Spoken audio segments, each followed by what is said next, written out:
Just a couple of things before you listen to this podcast. There's some colourful language flying around.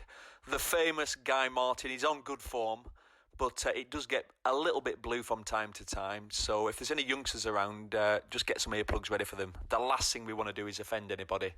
Also, the sound quality is not too good from Guy's side. We called him on his phone and his signal wasn't too good. It actually sounds like he's talking through an oily rag at times. So sorry about that. Please be patient with us. But it's a cracking podcast.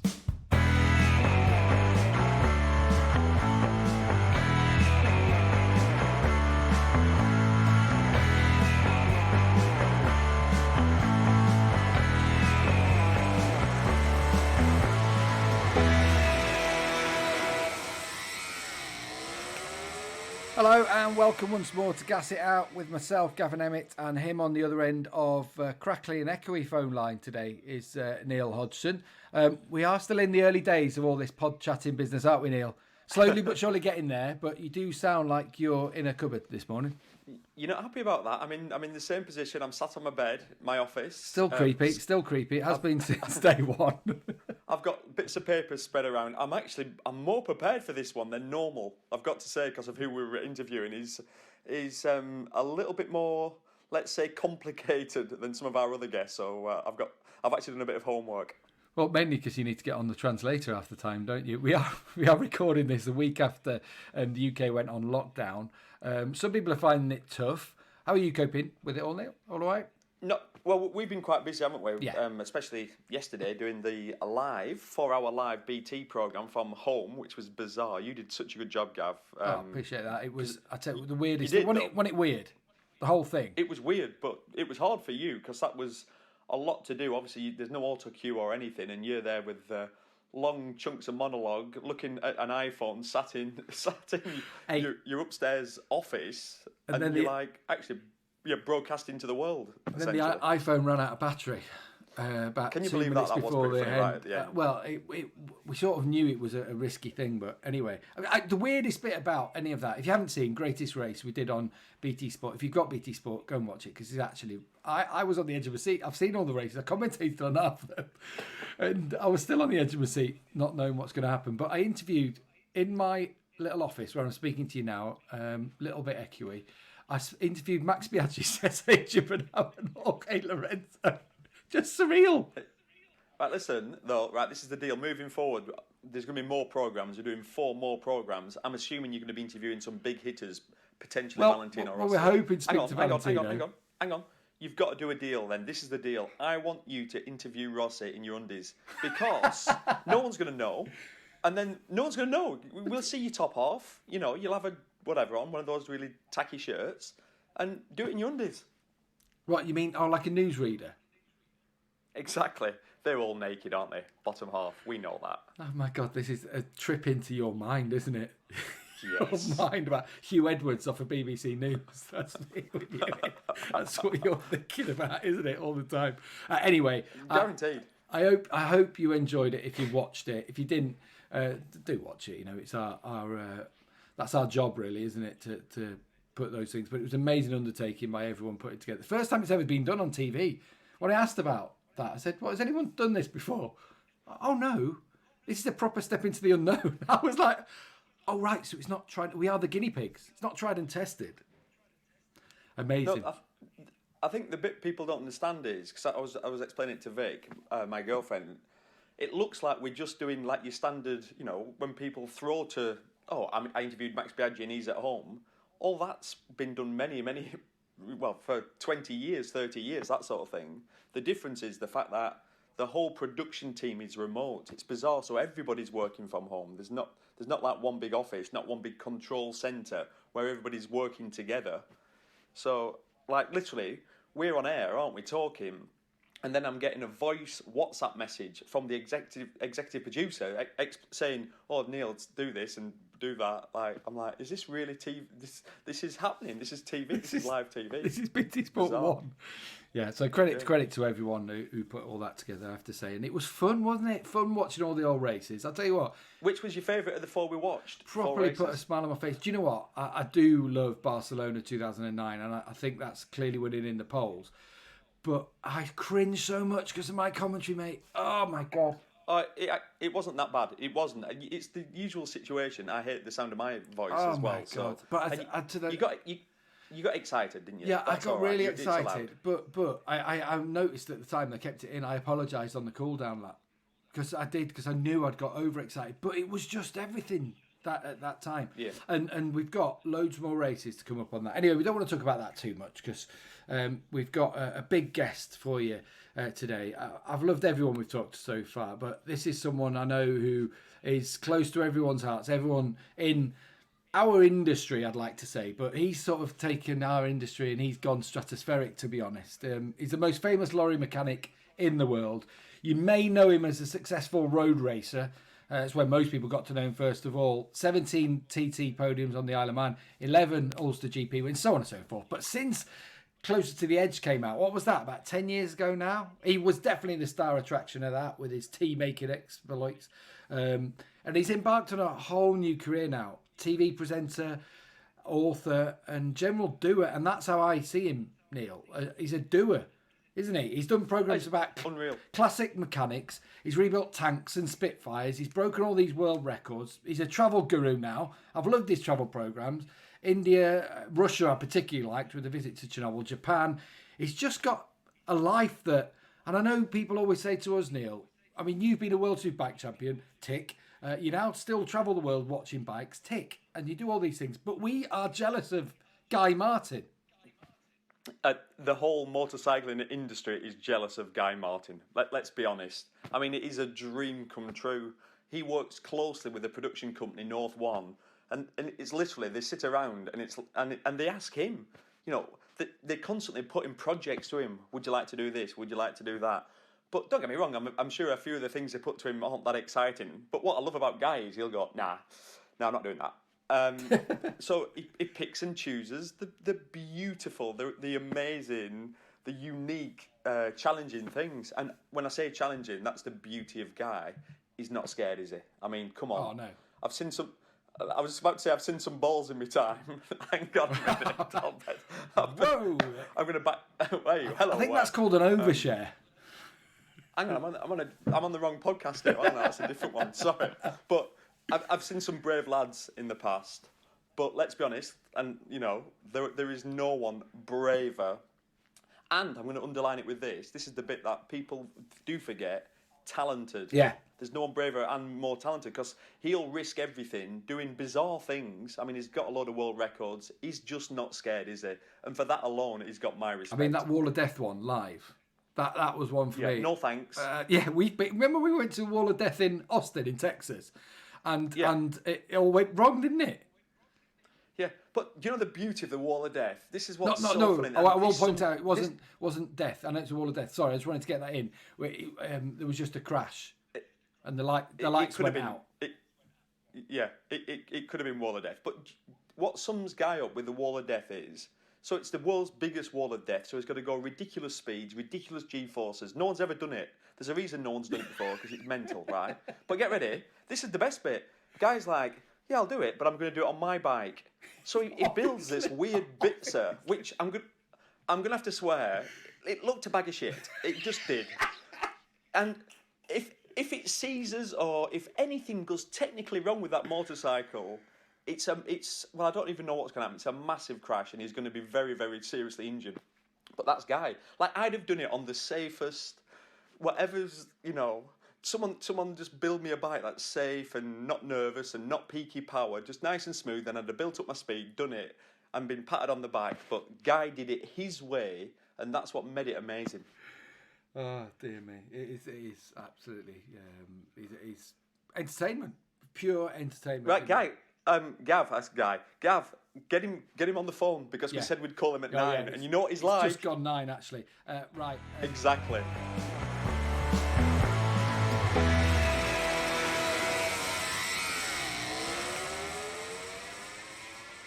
Sounds like something's taking off in the background.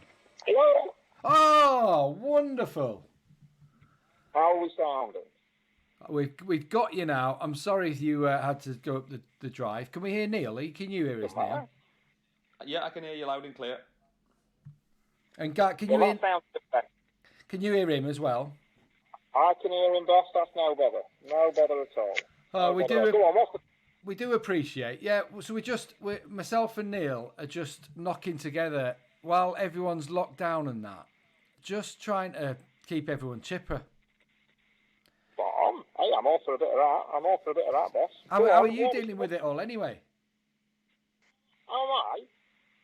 Yeah, all the lockdown and stuff. Does that affect you at all, or you just got everything you need on site?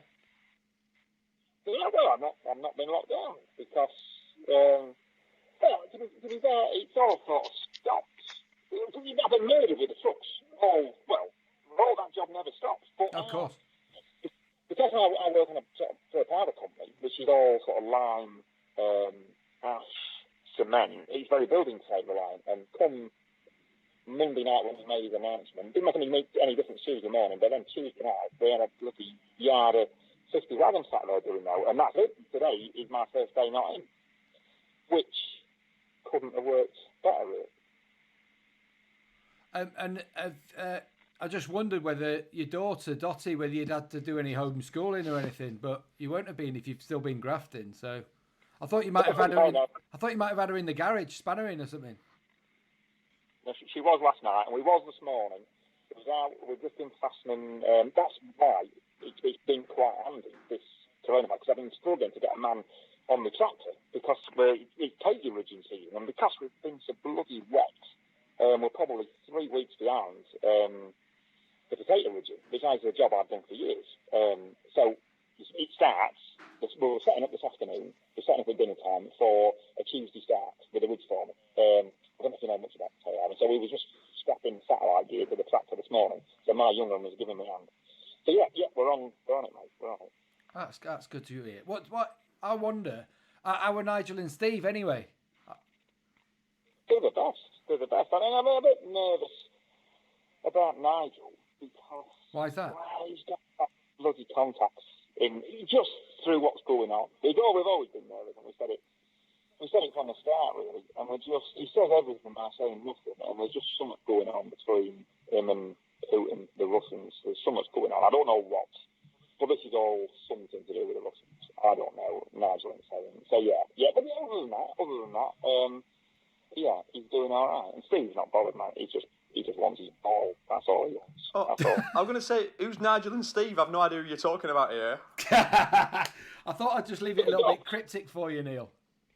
I'm like, who are them? I've never heard of a Nigel and Steve. Are they your dogs or something then? Obviously. They're my dogs. We've got the two dogs. We've got Nigel and Steve. So Nigel's a bit of a rogue. He's a bit of a rogue player. He's just a sort of steer clear of him, really. Yeah, strange character. And Steve's all right. He's just a dog. He's just a dog, mate, so he's no bother. Steve's no bother just at all. a dog. Sounds like Hey, Gav. Well, what's happening with you boys then? What's happening? So I suppose you should have been aware of the racing and what happened. No, well, we haven't. That's the thing. It's all been cancelled, and we've been sat on not sat on our backside. So we did a programme yesterday where we were live on BT, but I was sat in my office. Neil was sat in his front room. Max Biaggi was sat in his front room. Susie was over in front. Do you know what I mean? We had Seti Gibernau on his desk in Spain, and we were doing a programme live with them all, interviewing him. It was the weirdest thing ever. Just bizarre. But in a situation like this, you've got to do what you've got to do, haven't you? Yeah. You've got to do. Didn't it, Gav? It worked really well, believe it or not. All Yeah. through Wi-Fi connection, pretty much. It's bizarre, isn't it? Yeah. Did you learn anything? He wouldn't have been working in Lincolnshire anyway. Yeah. Hang We're on. a bit behind here, mate. We're a bit behind. Hey, Guy, did you hear that then, Gav? Guy said, did you learn anything? Do you know what we learned? Something that we sort of knew. Basically, we were looking at historic races, like the races between Rossi and Biaggi, or Rossi and Lorenzo, Rossi and Sete Gibernau, some of the classic races. And what we learned, when you interview the ex-riders, they still haven't let it go. We're talking about certain incidents like the 2004 Welcome race, which is the one where Rossi won his first ever race when he switched to Yamaha and beat Biaggi on the last lap. We interviewed Biaggi, and Biaggi's story was, well, I didn't know it was the last lap, which we thought was pretty entertaining. Basically, as you know better than anyone, riders never let it go because it means so much to you when you're racing at the time. Obviously, the passion, everything that's involved in it You know what I mean? It's like, time's not a good But healer. I was never at the level you was. You know what I mean? It's like you're talking legend, aren't you, Rossi? Hodgy, Jib and Al, like you know, you boys are legends, you know, bloody racing world championships, one world championship race, you know, fucking hell, like me, I was only doing it as a bloody hobby. It was only, you know, it got to a point where it was alright as a hobby, but it was only ever a hobby. And like now, I don't know what you're saying, man. I know what you're saying, you know, they've never let it rest, but I tell you who texted me last night, I haven't heard from him for video ages, he's John McGuinness, and he's still fucking about, with motorbikes. And I said, what are you doing? You know, I just thought, what are you doing, man? You know, I'm always thinking about, that's why I'm not I never wanted to, you know, I couldn't give a shit, to be honest. I'm more worried about what I'm going to do rather than what I've done. I'm not bothered. I'm not fucking too. You give me a fuck. It's a bloody motorbike race. But I'm not, no disrespect. I'm just, you know, I'm always thinking about what I'm doing. Like now, I'm getting bloody, you know, BSA. I'm just trying to hold up the cylinders. I'm just trying to replicate the old work squid head with my old triple BSA. I've got my bloody anniversary, which I'm trying to beat the person I do 200 mile an hour in a mile. Yeah, you know, so I'm just worried about what I'm doing next, not what I'm doing. You see what I'm saying? Yeah. Listen, I totally get that. I've often wondered about you, like, because of the road racing, obviously that was your thing. Would you, like, did you ever want to I know you did some circuit racing, and I've heard you say in the past, well, you're just going around in circles. But did you ever, let's say, looking back, would you think, I'd have loved to have a go at World Championship racing, have a go at MotoGP? Or is it something like, actually, no, you're not even asked about that? No, I wasn't, because I knew I wasn't good enough. I was shit, you know, I was shit. You know, I know, I don't know if this is the general rule for, I believe it's the general rule for most British Championship races, World Superbike races, Grand Prix races, you're all failed motocrossers, which is generally the case, isn't it? That is so true. Yeah, and that's right, you know, and that's right. And I sort of know where the level is. I know when the level is. Like, I was just a bloody, you know, I started a bit of club racing, and that's all I was, because I knew I wasn't good enough at British Championship. I know what, and I fell out with someone that I went road racing, and I enjoyed it. I started earning a few quid, and I thought, oh, that's all right. But I was never any good. It was just because I didn't give a shit. That's why I did all right at that, because you know, with them road races, you know, you get it wrong, you're dead, aren't you? You're dead. And I didn't give a shit. So that's why I did all right, because I didn't give a shit. You know, and then you sort of grow old and you go a bit wise and you think, oh, this is going to catch the wheel. You know, because road races are probably most of them have failed motocross side, but then they're given the choice, they would rather be at the front end of a British Championship race. Of course they would. For all the glitz, the glamours and all that. And they're all, so I've never tried to kid myself and think, oh yeah, I would have been, what would I have done if I went to Grand Prix? No, I was never good enough. Right. And what sort of highlighted all that was when I went to bloody, I don't know what year was it? I went to race at Pines Peak in, maybe, 10 years ago. It might have been 6 or 7 years ago. With the bike I spent 5 years doing in the shed. And I went there and I thought, oh, fuck yeah, that's the only reason I went motorbike racing, because I like building stuff to go racing. I got in all the bullshit of the racing and then forgotten why I started racing. You know what I mean? Does that make sense? Yeah. I remember when you came to Austin last year. This is what fascinated me. You came to Texas to the Grand Prix over in the States, and you spoke to Neil on the grid there, and you were, because the tech's what gets you, isn't it? A lot of the tech side of it, and you felt it was all a bit behind, having done all the things that you've done in Formula One. Yeah, well, no, it's not. I think it's light years behind. Motorbike racing is light years behind. I mean, it's great, but it's just light years. When I say light years, it's probably 20 years behind the current technology. What's going on? But I'll probably say. Oh, Have we lost him? I've lost him as well. It was a boring question, Gav. I think that's what happens when you ask a boring question. He texted me and said, if Gav asks me any boring questions, I'm hanging up. And I said, honestly, if you knew how many boring questions I've had to answer from him. I think we've lost the signal. Right, I'll try and get him back. Hello. Oh, hello. How's that going? That's better again. We lost you. Down a hole. I know. Who lost it? I don't know. Falling Okay, down. go on, where was we? We were in Texas, and you were saying bikes are 20 years behind what it is in Formula One, and I was just thinking that why are we so far behind? I think, from my point of view, I think the main reason they're behind is because it's all down to emissions, and because the emissions, what motorbikes now, Euro 4, well, Euro 4 was probably 20 years ago in the truck world, and it's what goes on down the road, on the street is, that's what leads what happens in the racing world, really. Because say for you to meet Euro 5 emissions criteria, that means to do that you would have to go direct injection. There's no way you do that to a port injection, which is what all current racing motorbikes are all port injection, which is just so old school, right? And to get the NOx level down, CO2 level, you'd need to do a direct injection, and then that'll take you so far, but that'll only get you to a point, and then to go even further again, you need to go forced induction, because you need more air and make it more efficient. To get there, it's just like it's quite complicated. But you need to force induction, which is like Formula One's been force inducted now since, we're 6 years on now with the V6s.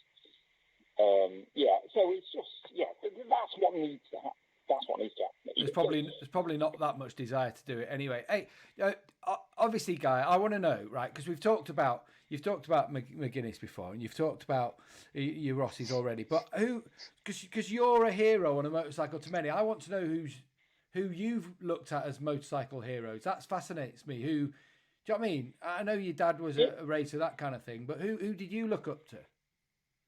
Oh, when I first got into it, it was bloody the likes of Chris Mayo, Tony Scott, and then sort of later was John Britton.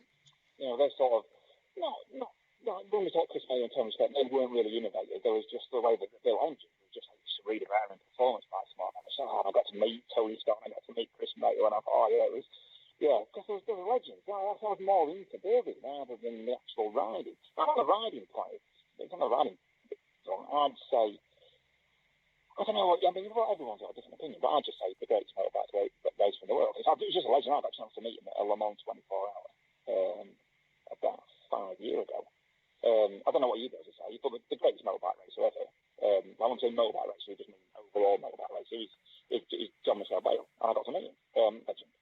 So I got to meet him. So when it comes to a standard in motorbike racing, the best motorbike racer in the world, universal, is John Michelle Bale, no question. And actually, how funny Hodgy, though, Gav. that's one of yours, isn't it? Yeah, but that's what Guy says earlier. A lot of road racers, track racers have failed motocrossers, and you look at Jean-Michel Bale, who won the 125cc, 250cc World Championships motocross, went to America, did what no one's done, and won the Supercross Championship, which is so difficult. But then switched to road racing and was really competitive. So I didn't think you were going to mention him, but I can totally understand why you would say that, because proper legend. That's a funny one, actually. I like that. I bet you would be a lot of folks, but whatever else is. No, exactly. Well, that's why I then tried to explain what he'd done, because people go, Jean-Michel Bale, I've never really heard of him, but... Go back, but he won the bloody designation on a 125 at Canada Island. Stuff like that, you just think, legend, yeah. Yeah, proper legend. I'm a motocross. I don't know motocross really. Yeah. I never grew up motocrossing, so I just know how hard it is to go and take it to the Americans in Supercross and win a designation and do all. It's just Yeah, it was something else. Guy, we know you've done.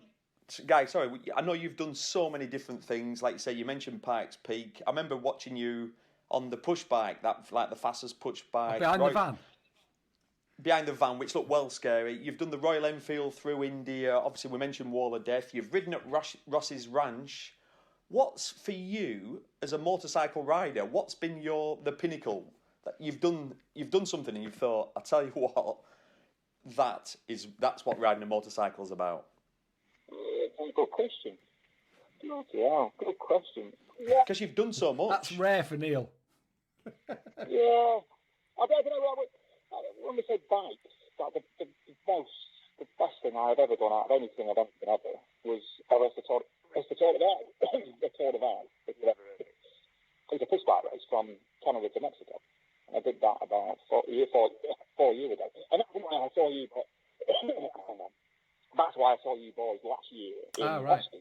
Because I was going to Austin to do another race, which was from Mexico up through Arizona, through the Grand Canyon, finish on the Utah State Line. And I did that last year. That's what I did last year. I sort of had a big ride plan this year. I think it did so much to me. It sort of changed my life. Racing the Tour de Valle, it sort of changed my life. I'm just trying to replicate that. And just because it did so much to me head and body, it was just, I don't know, yeah. Hard to get a word to describe what it did to me. So, yeah, I'm just trying to replicate that now, and I thought I could do that last year with the Arizona Trail Race, which is classed as the worst trip is nowadays. It's not the longest. The longest is the Tour de Valle from Canada and Mexico. It's like 27,500 miles. But the Arizona Trail Race isn't that far. It's only like 800 miles, but it's through the Grand Canyon, and it's just, it's just brutal. And how long does that take? Because you're basically you're on your own, aren't you? You've got your own food. And I guess you've got a map. Yeah, that's it. I've just got like a GPS trail on a ground, and I'll just get cracking and just find food wherever you can, just chipping in bits. The Tour de Valle took me 18 days, 7 hours, and the Arizona Trail Race just took me, I think, just under 10 days. Bloody hell. Yeah, they're both. I was ready for my bed, I'll tell you, at the end of both of those. I was ready for my bed. But yeah, that's from a push bike side of things. But from a motorbike side of things, I don't know. In second at Le Mans, that was just a massive thing because I was just such a small part of it. I mean, I was only 3 riders, but I was just because it was such a team effort, and that really stuck in my mind. That I rode for a French team. I loved it. In second Le Mans for that car a few years ago. I probably Pikes Peak just because it caused so much grief with everything. It's a road that's, I mean, it has been so dangerous. I don't know. It's just it is limits, isn't it? Everyone's finding out there, and then you built your own bike to do it. Was that a trust thing? What? Is it what? A trust thing, as in, because you do like to do it your own way, don't you? Your own bike, something you've built, something you've put together. Yeah, I do. Yeah, it's a big, just because you were saying about how old or how far behind general motorbike technologies. Well, I would like to do my own thing. That's why I'm kind of trying to do 200 mile an hour. I've got this big turbocharged diabetes, so I'm trying to muck about with that. The turbocharged, I'm just saying, no one else is doing it. I'll do it my way. Pikes Peak. And there wasn't a turbo motorbike that got to the top of Pikes Peak before I went. And I went there. I didn't win overall, but I won the car. Which was, I thought, yeah, we did that thing. Just, doing it my way. But my way does tend to be, I always say I'm not water. I never take the least path of resistance. I always seem to find the most awkward way of doing things. And by doing speed, because I was riding for Tag at the time, and I think we ride a Suzuki or BMW at that point. Yeah, and the easy option there would have been to be competitive. Would have just been to take a Tag bike, whether it was a Suzuki or a BMW or whatever, go and do it, and I might have won overall, but that would have been the best bet, and I could have concentrated on learning the track more, on being better prepared and better sleep. It would have been a far better option taking a bike that I'd been racing all year. I'd have been dead competitive on it, but no, I didn't want to do that. I wanted to take what I'd been spent 5 years building in the shed, and I wanted to go and do that, and that's what I did. It was a pain in the ass, but that's what I love. That's what I love about ice hockey. I always wonder, Guy, because honestly, there's a lot of jealousy between myself and Hodgy. We see your programs, and we're like, oh, that looks amazing. It just looks like you can do things in your way. You get to do things that you want to do. People want to watch you doing those things, which I'm sure is a weird sensation anyway. Did you ever see it going like this? Where you can do what you want, how you want it? Don't worry about it. I do say, I do every time I'm around me, my missus reminds me, I'm a lucky bastard when I get something all these things. I get some other public to pay for it, which is isn't it? Yeah, which is the best thing. No, I never saw it going like this. But to be honest, I never had any preconceived idea. I always take it from job to job. I don't really have a go. Go to me with an interesting job, or I'll go to those with an interesting job and say, do you fancy doing this? Yeah, let's have a go. Like building the tranny van, I went to the Nerd building a couple of years ago, 10 bit of van like record. That was sort of my idea, something built in the shed. Just took the engine in the back of the tranny van and just had a go. get them to pay for it. I do remind myself. I do have to remind myself that I'm a lucky bastard. I'm a lucky bastard. But it's at times like this. It is at times like this. We're all going through a bit of a strange spot with this coronavirus thing. That I've never, all of the way through this, through over 10 years, I'm down the road now. Did a TV stuff. I've been doing it for 10 years, and I've never once pressed the rock and roll button. I was on the phone to my Mrs. You and I said, I'm bloody lucky I never pressed the rock and roll button. I don't owe anyone anything. I've got paid for. I've got no mass cocaine bill to pay for. I've never done any of that. All I've done, I've kept my job on all the time. And it's sort of paying off now. You think I haven't really, job's gone to shit, and my job shut down on Saturday. So that's me now for the foreseeable future. But it's a good job that I've gone and bought a tractor and got an ongoing tractor job that goes on every year with a take on from that to that. So I'm not panicking. So I'm sort of pleased in a way that I never went rock and roll, and I just kept doing my own thing, and I just kept treating myself. And that's how I feel that's a thing, really. I've been treating myself. I've never tried to be anything I'm not. I've never tried to make out. I've never tried to be. I've just done my own thing. I think can you see what I'm saying? that's what works. That's what works, though, because people can see you're not trying. You're just being you. You're just doing your thing and following your passion. Do you know what the one? It wasn't jealousy, I suppose. It was this kind of envy. Amazed. Like, was the Chernobyl one, right? Going to Chernobyl, and obviously then the program came out last year, and all I was seeing when I was watching that program was you at Chernobyl. When I was watching the series, did you watch the series last year after having been there? No, I didn't. I'm not very big on the telly, but I don't watch a lot of telly. But my brother said about it, and it's bloody brilliant. But yeah, I don't really need to know, do I? Because I went there, and I thought, I've been to the reactor room 4. Well, I've been down the Golden Corridor, reactor room 4. That's where it's looking at. No one really gets to go to there. You can go on those tourist trips, but you won't get to. You can get to Pripyat, which was the main town. That's sort of the deserted town with a dodging cars and a bloody deserted Ferris wheel and all like that. Pripyat, you can get to go there as a tourist, but you can't get into the sites. You can't get into the Acting 4, and that's where I got. And we had to wear all the bloody you had all the gear. Oh man, honestly, boy, that was an eye-opening experience, and that's why it makes you look at a situation like right now with all the the deaths that's going to happen and have happened. It just makes you look at it a little bit with, compared to situations like that. But that was 2 years ago, 3 years ago. Last year we went to Japan. We went to bloody Hiroshima. You sort of makes you with situations like this when we've got at this point in time probably 200 people a day down in Italy, 800 people a day down. It's a piss in the ocean compared to what went on then. Oh yeah, all in one go. In one. Well, yeah, not really. Yes, it was in one go with Hiroshima and Nagasaki. That was a bang. Just because they've had the radiation that was used. But actually, at Chernobyl, the actual explosion, only 2 people died in the actual explosion. Right. 2 people died. All of the other deaths that came were after subsequent. That. With the way the wind, the direction the wind was blowing and took the radiation in that path, and that's what caused all the, So just all those eyes and makes you sort of look at tough situations like this with a bit of a different perspective, really. Yeah, hey, Guy, I've got a question for you. Just going back to bikes a little bit.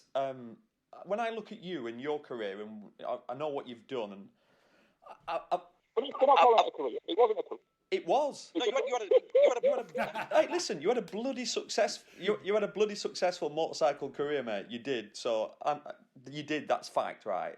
But when I look at it, I look at you as being someone who I'd describe as being fearless.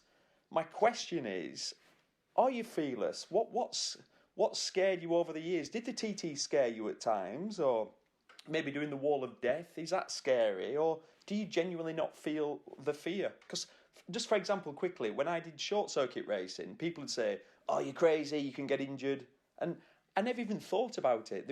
It was never an issue. I was never scared and never thought I was going to get hurt. Did you feel the same on the roads? And since then, all the, let's say, crazy stuff you've done, do you not feel it? No, yes. That's a fair question. That's the sort of reason I stopped really at the TT, is because, the reason I did all right at the start is because I didn't give a shit. I didn't give a shit. I didn't if I killed myself. So what? It was something that was worth dying for. But then since I've done it a few years, and I thought, oh, yeah, that was all right. I found many other things that were worth dying for, and not the road racing. Yeah. Road racing. So no. And really, probably the last. I've been RSTT for about 12 years, 11 or 12 years, right? And for the past, it's going to be hard to put a number on it. Maybe the past 5 or 6 years of me racing a TT, right? I was riding around there, thinking about other things, thinking about what was happening at work, thinking about what I should have in my tea, just thinking about pointless shit that you shouldn't really be thinking about riding around there. You should be riding around there scared. Not scared, or not scared.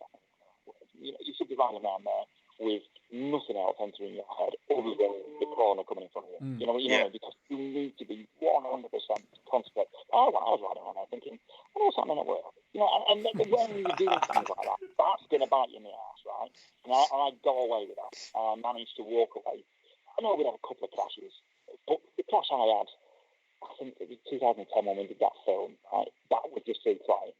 That was through trying out. So I put that on the chin, and then I crashed the last year ago with Honda, but that was through a bike fault. So I can take those. Right? It never bit me in the ass through lack of concentration, which is what was going to get me.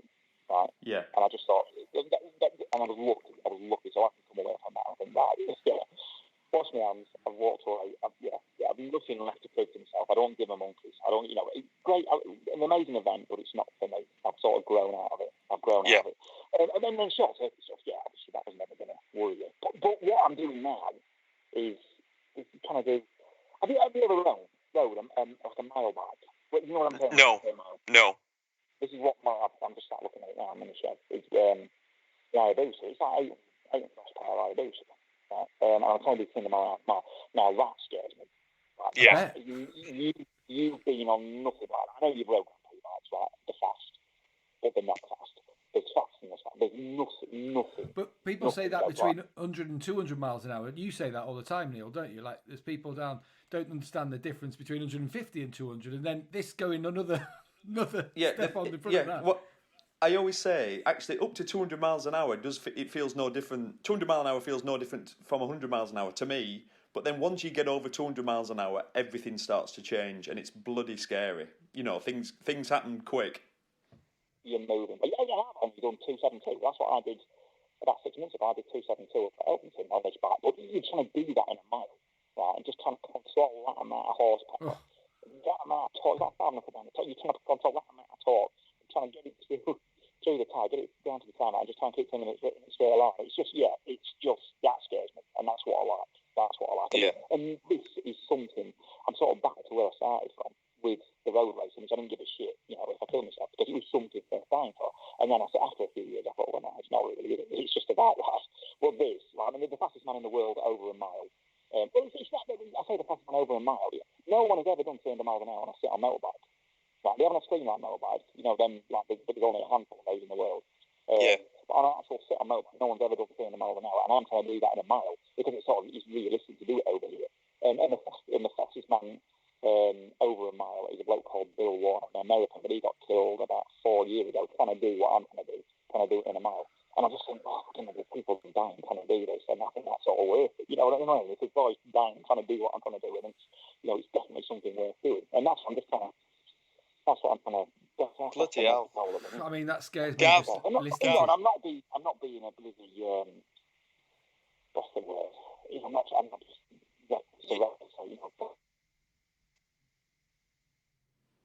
Hello. Have we got it again? You still there, I think guy? so. Oh, he's disappeared again. I'm not killed him. Are you back? Can you hear us, guy? Go on, boss. Go on. Oh yeah, you just dropped out there a second, actually. Yeah, basically, Guy, you were saying you're not trying to be a hero, but it means a lot to you. This is it's your passion. Of course it is, yeah. It's trying to do, it's not going around in circles, it's trying to do something that's not been done before. Which is, and it's probably as much of a science experiment as it is a riding experiment. So is that like being an explorer? Like all these, people who used to go off and find Christopher Columbus, is that sort of thing, adventurous? Is that how you see yourself? Yeah, it's about, no, I don't see myself like living Christmas. No, but you know what I mean. I didn't. It's a bit sort of. I'm not seeing myself as a pioneer or anything like that, but I'm trying to do something that's not being done before. I'm not just trying to go around the track. I'm just trying to push the boundaries in other ways, which is like engine technology and electronic technology, trying to adapt car systems to work with the motorbike system, which is because you can't get motorbike systems to try and do what we're trying to do because motorbikes don't do that. Don't do this sort of thing. So we're having to adapt car systems to operate this engine in the way that we need to get the power and get control. It's not having the power, it's having the control that we need to get to do what we want to do. What when you did the Bonneville thing, the streamliner, what speeds was that when you were doing it on the salt flats and things? Yeah, well, I think, that's still the world's fastest track, which is a bit disappointing, really. So the amount of money that traffic took at that, we've only done 274. 274. Oh, hello. Have I lost you, Neil, as well? No, I'm here, Gav. Has it dropped out for you? Yes. No, it's gone again, hasn't it? It came back last time, didn't it? Yeah. Oh no, gone. He's probably still talking. Do you know what I mean? you wouldn't know, but you wouldn't know, would you? So we have lost him again, and he's got a call, so we're not going to call him back anymore.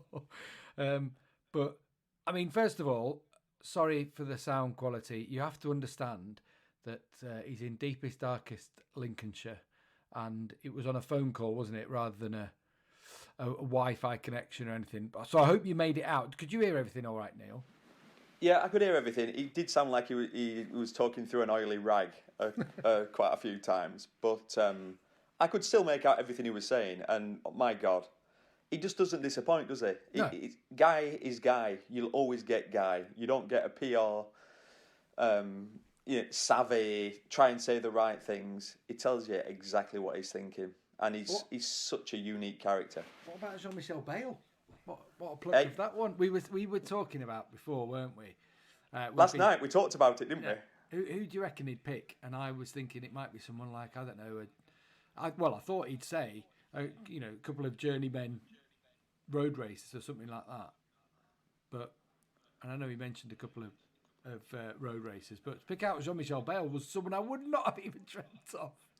No, not in a million years. But I didn't realise that he was, he had a passion for motocross as well, off-roading. But anybody from that era, from the that's late 80s, early 90s, anyone that was into motocross, Jean-Michel was God. Yeah. He was the most talented guy you've ever seen on two wheels. He literally did everything. So he didn't win a Grand Prix when he started riding on tarmac, but he had a few pole positions, if I remember, and I think he had a podium. So on the WCM, on the Yamaha, was it, on the Red Bull? Well, he rode 250 Grand Prix for a while. He rode factory Aprilias. He was fully Chesterfield Aprilia'd up at one stage, back when they were the bike to be on, and then he rode for Yamaha in 500cc's, rode for Kenny Roberts.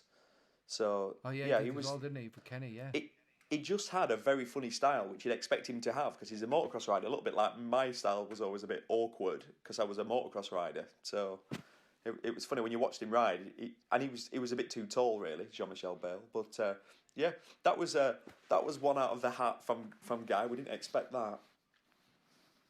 He what I like is he knows he's lucky, doesn't he? Yeah, I was surprised at that, actually, because I don't want that to sound like, I know he's never been arrogant or rude but I don't know. Some of the things he said surprised me, and that was one of them. That he genuinely does realise that he's sort of lucky that he's got the best job in the world. But also, I've heard him say about racing before. And I think what's interesting, it sort of shows that we talked. I use the word scared. What scares you? And it's like the TT stopped scaring him. Actually, the reason he stopped doing the TT was the fact that he'd lost interest and his mind was starting to wander. And it's almost like he wasn't prepared to lose his life because of lack of concentration. He was prepared to lose his life on a mission with a goal to achieve something, pushing to the maximum. And it sounds like that's what he's doing now with that Hayabusa. I'm scared about that. That doesn't sound good to me. I don't like That's the way got me worried. Yeah. Well, I think that's what we've said that before. We were a bit worried. I remember when he was racing a couple of times, when he was road racing. It's like, and it's the right decision, isn't it? Because you have to be into, your heart has to be in it. You have to be doing it for the right reasons, if that makes sense. Yeah, well, he was, because he wasn't doing it for the money. He wasn't doing it for the fame. He actually, we didn't. There were so many questions we had for him. Unfortunately, we couldn't get through to him. He hates the fame. You know, he's good with people, yes, but he doesn't like the attention at all. No. And that's why he loves these bizarre bicycle races he does, where it's him on a bike with a rucksack, with a bit of food and a GPS. Well, that's it. When he said GPS, and you said, "Have you got a map?" I'm thinking you. Yeah. I'm thinking of you there with your ordnance survey out, unfolding it. Yeah, unfolding it. Which Gav, fold am get I on? ready. And then folding it back up badly. Yeah, scratching my head, going, "Oh shit, I have no idea where I am now." But that's Guy. That's why he doesn't like that attention, does he? He wants to be alone. Do you know the best thing? I can't remember what it's called, but his book, his first autobiography. If you've not read it, I recommend it to anybody, because for me, it summed Guy up. Because I didn't understand him up until that point. I actually thought this was all a gimmick. I thought it was a joke. I thought, oh, I'm just a truck mechanic and I like working on my trucks. I'm like, I'm not buying that, because I know he's earning a lot of money through TV. But actually, when you read his book, you get to understand him, and that is the man. The man is. He was up this morning at 5 o'clock, and he wants to work on trucks, and that makes him happy. And for that, I just think that's brilliant. Yeah, I think it was my autobiography, wasn't it, or something like that. I remember it with his face on the front of it. But you're absolutely right. You're absolutely right. Someone there, but he does then have the leisure and the ability to do what he likes, and I'm well, not glad, but I'm pleased for him that he appreciates it, and that he seems to have everything. I just worry. I do now about the mile thing. I'm worried about the wall of death thing. I mean, it's called the wall of death for a reason, and all these the salt flats, the land speed records, those kind of things. I remember JT. Do you remember JT? James Toseland was talking about doing that at one point, wasn't he? I still think he is. So I don't think that's. It's just it keeps getting shelved, doesn't it? Max Biaggi's doing one, you know. Is he? Yeah, but obviously with all this, he was supposed to be doing it this summer. He was supposed to be doing something over on the salt flats in July, and it's been put off. But I get it. I can totally relate to that. Do ex-racers, obviously I'm one, do you miss racing? Do you know what? Actually, I don't miss racing that much. But I miss the incredible adrenaline. That you can only get that release of adrenaline when you do something that is well out of your comfort zone. So with James Toseland, you mentioned Max Biaggi, I didn't realise that. Obviously, Guy doing the sort of things he does, I get it. And we're good friends with James Toseland. And you know, he misses it more than me. Yeah, he does. You know, James is like, I tell you what, and he's honest and open. We'll get him on the podcast. It'd be great, actually, yeah. And we'll talk about that. But JT, he's like, life's not that easy without having that release of adrenaline. I think something in there. There's something in there. For me, from the outside, I'm talking from a journalistic reporting kind of view. That it's almost when you decide you've got to make that decision. We talk about it with sportsmen, that you've got to be in charge of your destiny, in charge of I'm going to stop. Rather than with JT, I think it was always my injury stopped me, and I think with some people it felt like that for them, and it means there's unfinished business. And I know your injury stopped you, but you also felt like you stopped on your terms. Is that fair? Yeah, it was. The party was over, basically. They turned the lights off. The music had stopped, and I was still doing this weird dad dance at the end, and it's like, Neil, you're sort of done. What a brilliant explanation. Yeah. The good days have gone, mate. And I'm like, no, but look, I've got this, I'll just spin on my knees, and it's like, just go home. So do a slide across the floor like a 5-year-old. One last knee slide. It was the worst knee slide because they gripped and I nose planted. You know what I mean? Yeah. And at that point, it's like, I'll get me coat. So yeah, I get it. Brilliant. Well, I'm pleased that we've had Guy. I reckon we're going to have to do one where we can actually hear him. Yeah, what we'll do, hopefully, I think what we'll do is, I think the best way to deal with Guy is when when they lift the travel ban, let's drive over to Lincoln. I've never been to his place. I'm sure he won't mind. We'll pop round. We'll have a few cups of tea with him, and we'll get some good stories. Yeah, brilliant. Right, so I think we better call it there. I'm going to have so much fun editing that. If you've got to this point of the podcast, we do appreciate you sending in your messages and what have you. On Twitter, I'm at Gavin Emmett. Neil's at Neil Hodgson 100. And yeah, leave us not a nice comment, leave us a good rating on Apple, and which has actually done all right. Although someone said ditch the intro music, I will point out to that person, right? I composed that with my own bare hands. Yeah, I felt insulted. I felt insulted, Neil. What have you got lined up next? What's coming up for you this week? Nothing, steady week, obviously, because I've run out of things to paint. Victoria, my girlfriend, she works from home anyway, so she's going to get painted in a minute. I like everything grey, so she's going to get a full undercoat and maybe a nice gloss finish. Oh, that sounded terrible. She's getting an undercoat and a gloss. Look, just stop talking, Neil. It's one of them, isn't it? I'm absolutely baffled. Right. Well, you have a good week. I think we're going to be watching some old races again, which I look forward to. I didn't think I'd enjoy looking back as much as I did, but that's what this time that we've all got at home. I know a lot of people are working from home, that kind of thing. A lot of people are working very hard, my girlfriend including, who gets to go back to work this week after symptoms. But there's a lot more time for reflection, and I think looking at the past is a kind of comfort blanket, isn't it? Yeah, absolutely. I'll be doing plenty of that. Yeah, don't go back to 2003 again. Did I tell you? Did I tell you? Yes, you did. Yes, you did. Right, mate. Good to speak to you, and all right, Gav. Catch up with everyone very soon indeed. Okay. Thanks, everyone, for listening.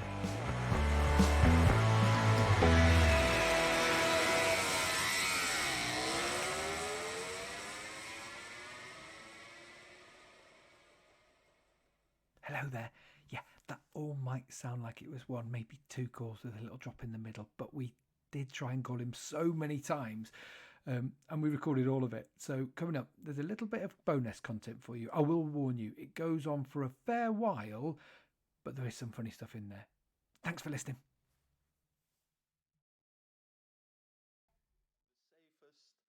Whatever's, someone just build me a bike that's safe and not nervous and not peaky power, just nice and smooth, and I'd have built up my speed, done it, and been patted on the back. But Guy did it his way, and that's what made it amazing. Oh, dear me. It is absolutely, it's entertainment. Pure entertainment, Right, isn't it? Gav, that's Guy. Gav, get him on the phone, because we said we'd call him at 9. Oh, You know what he's like? It's just gone 9, actually. Right. Exactly. I haven't got his number. You've got it. You haven't sent me it. Oh my god. Right. Oh my god, it's a calamity. It's a disaster. Well organised. Quick. I'll send you his number. Hang on, I'll send you his number. Oh, brilliant. This is actually happening. This is actually happening. This is live podcast at its best. Guy Martin. Live recorded. Amazing. Send it whenever you. Recorded. Anytime today. Gav. Oh, hang on, I've just put it on Twitter instead. Weren't you joking? That would have been funny, wouldn't it? That would have been brilliant. Guy Martin's number on Twitter. He'd be like, hey, why are all these people calling me? Right, there you go. I've WhatsApped it to you, Gav. It hasn't come through yet. Just done it now. Oh, here we go. Here's where it... Oh, there we are. Oh, that's an interesting number, isn't it? It's just a normal phone number. It is just a normal phone number. Right, so I need to go and I need to add him into our call. I'm so looking forward to this. Oh, God.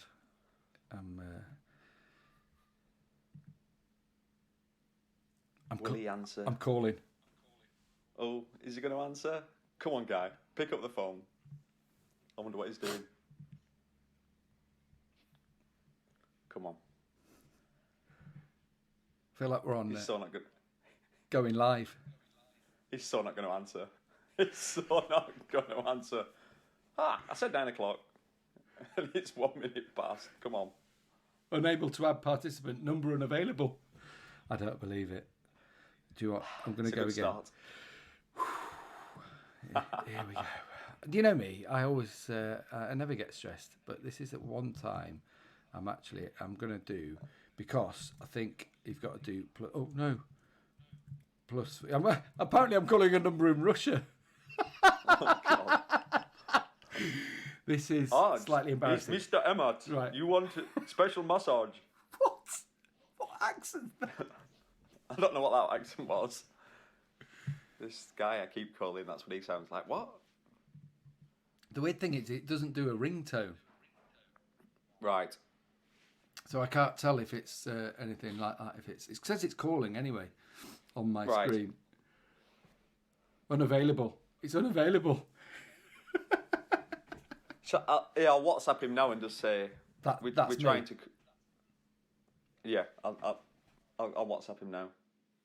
Does he get back quite quickly? I'm quite interested in that. You know, some people, like, I'm not very good at getting back straight away, because I'll see something and I'll think, oh, I'm just doing something else. I don't know, my brain can't work on two levels almost. But is he good at getting back straight away? Well, the fastest response I've had off him so far is about 20 hours. Like I was going to say, I didn't think he would be. He averages probably about a day and a half. And he'll reply to me, so I reply to him like within 30 seconds. Like he'll say, yeah, Monday's fine. So I say, what time works best for you? Then 28 hours later, he sent me that text, which I sent on to you. He said basically between 4 and 11. And I thought, oh, that's all right, fair enough, in the afternoon, we can do that, afternoon or evening. And then it said in the morning. I'm like, what? And then I sent it to Gav, to you tonight, and I went, of course. But that sums Guy up. He's just different. Everything's Guy's way. Yeah, I did get up at 4 o'clock this morning, actually. I did. Well, Gav, especially with the clocks going forwards. So I'll try him again. He's not read my message, but he's been online at 8:50. Oh, right, okay. Going well, this. Maybe he's on another call or something. He could be. Yeah. Is that just wishful thinking? He's got. We've just been ignored. We also know he's got a call planned, actually, with the production company at 10 o'clock this morning, because we've been told we've just got an hour with him. Man in demand. It would have been. It'd have been easier trying to set up a call with Donald Trump. Is that right? We've organised that. Is he coming on next? He is next. He's a massive motorcycle fan. Yeah, he says motorcycles are the best, and he's great on it. Apparently, he's. They are the best. He is the best on a motorcycle. I know. Yeah, I know more than anybody else about bikes. Don't know what accent that was, but. It sounded more like Prince Charles. Yeah. I mean, after John McPhee's Irish-Scottish that you came out with yesterday. Hang on. Oban. Oh, don't get me started. The Oban's gone down well. So we've now got 3 versions of Oban. If you've not listened to our John McPhee podcast, please go back and listen to it. That was the last one we did. John's a really good friend of mine and Gav's, but there's a few funny stories in there. And the best one, I reckon, is how you pronounce his hometown of Oban. We got a text off his, or a tweet off his mechanic, Stephen Bradley, who said he didn't realise you had such a man crush on John. Did he not? Yeah. No, well, there you go. No, we've both always been massive fans, haven't we? Yeah. Shall I try the number again, do you reckon? Yeah, give it a go. Obviously, he's not replied to my tweet. Hang on. He's typing. Oh. What's he say? Will you stop pestering me, you absolute freak? Yeah. I don't think he liked the topless shots I sent him.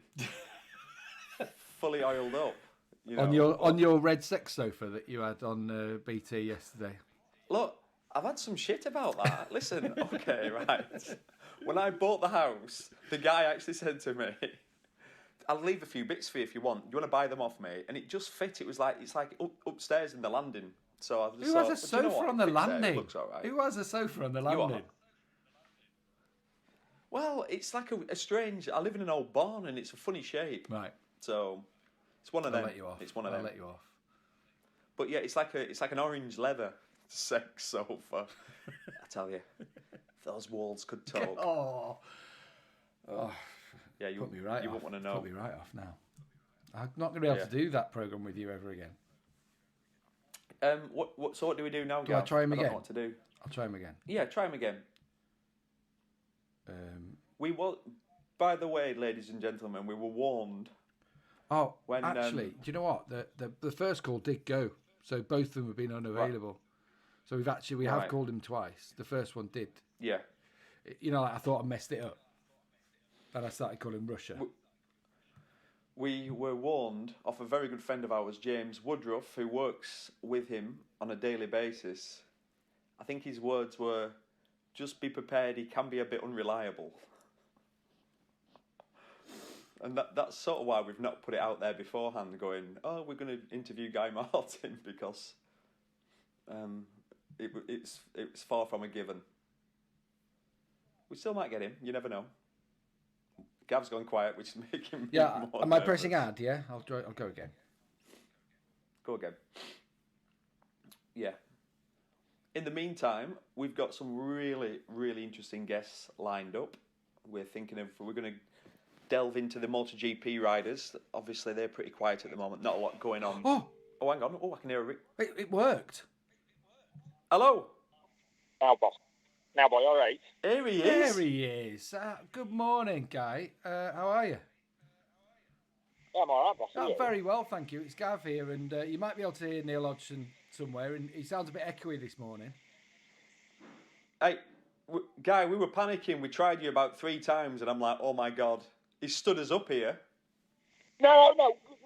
What's this? Is this on like a Wi-Fi connection, or is it on a phone signal? So we're on Skype, but I've called you on your phone from Skype. Right. I see. I'm not sure how that works, because if it is on phone signal, I've got shit reception there. Well, so I need to just drive up the road. Well, we can hear you. Can you? Yeah, that sounds okay. Right. I thought if you've struggled getting hold of me, that's because it's been ringing off the back of the phone signal, and there's fuck all phone signal down. So all I do is drive half a mile up the road, and I've got it in my van now. Am I better off doing that? What do you reckon, Gav?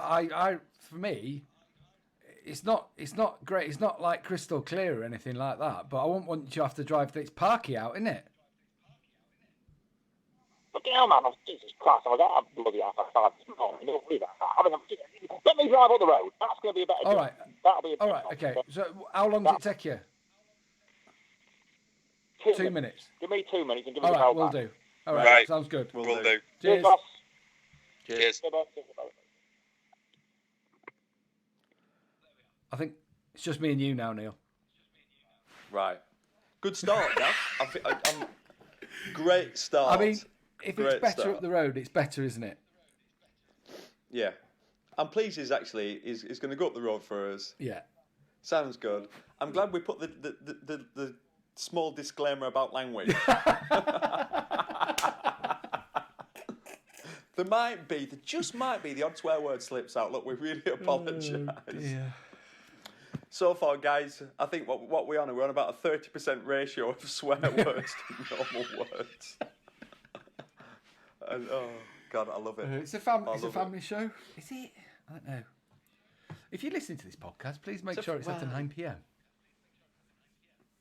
Yeah, my God. Oh, that's funny. That is funny. Right, boss. Right. Yeah. I was gutted not to. I love it though not to get a cheese. when you're like, hey, it's a bit porky out. It's like you're just trying to provoke him, aren't you? Porky, you've seen not like him. I'm in my shorts. No, that weren't a bad accent. My Guy Martin accent's all right, actually. He's not far off yours, perhaps. I know Shut he's the up. wrong side of the Pennines for you, like, but Completely wrong side of the Pennines. I'm much further west. yeah. And you're bang in the middle, Gav. Well, you're up north, bit more northerly than you two Southerners. Yeah, Southerners. Bloody hell. On the way there, he's got stopped by the local farmer, and he's now on his he's on his back underneath a tractor trying to work out where this oil's leaking from. It says that we've got him, but I can't hear him. Can you? No. That's strange. Hello? It says that he's on the call. Guy, if you can hear us, we can't hear you, unfortunately. Going up the road worked. He might not have got there yet. I know, it's dropped out. Right. Oh, no. Tell you what, it's going well there, Scav. Well, we are new to all this, aren't we? Well, we were told it would be challenging with Mr. Martin. We could have just kept it as it was, but it was a struggle, wasn't it, to hear? The problem is, once we got really into it, then, getting short answers off him that were clear, that was okay, but we want some stories, don't we? So we don't want it breaking up then it's a waste of time, isn't it? What's happening? Shall I try again? Why not? Give it another go. It rang last time, didn't it? Yeah, it did. It's supposed to be ringing, but it hasn't even rung this time, has it? No. Oh, no. Okay. How annoying. I bet we were winding him up now and all. Right, calling again.